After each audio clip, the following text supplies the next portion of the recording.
Hey everyone, this is my friend TJ, and he's been coming to the church for a few months, but he had an interesting way to find us, and I thought you'd really enjoy to hear his story.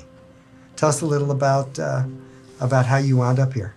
Okay, well, a few months ago, well, it's been almost a year now, my children passed away in a house fire, and it sent me into a really deep depression, kind of a dark hole.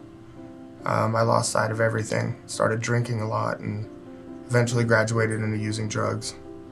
And I had a coming to God moment sitting in my hotel room after months of drinking and using drugs. And I was sitting there on the toilet, and all of a sudden there was this person standing there. And I know it to be an angel now. But he didn't say anything, he just cried.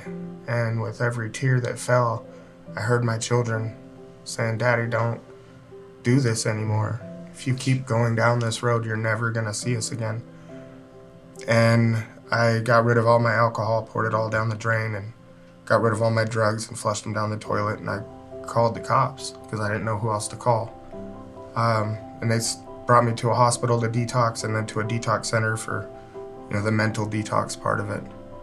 And I got in contact with my mother, who I hadn't really spoken with much in the last 25 years. And she had gone through this program at the rescue mission. And she said, "I'm now a house manager at this rescue mission on the Women's Center, and I've got you a bed if you want to come and get your life right." And I was pretty trepidatious at first. But about a week went by, and I finally broke down and said, "You know what, I have to do this." So I sold everything I had and moved down to Utah. So I joined the program at the rescue mission, and the first couple months were pretty rocky, and then I met Cynthia, and she's just been a candlelight in my life. You talk about Cynthia Wyatt? Cynthia Wyatt, yeah.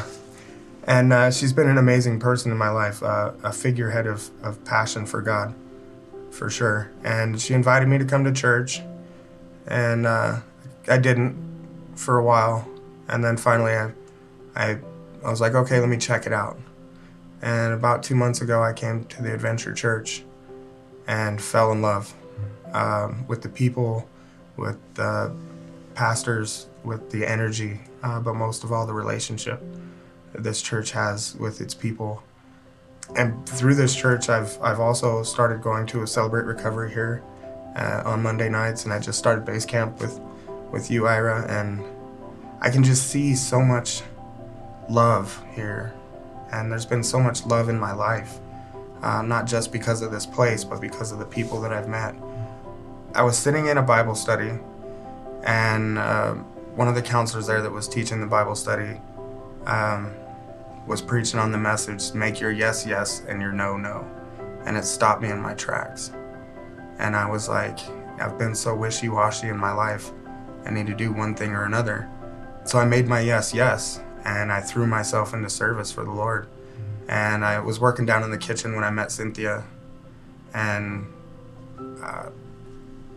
everybody sees this light inside of me that I don't quite see just yet. But it's incited this passion, this fire in my heart and in my life to serve others. And I just feel this intense restoration in my life. It started out slow, but now I look at myself in the mirror, and I don't even see that person anymore.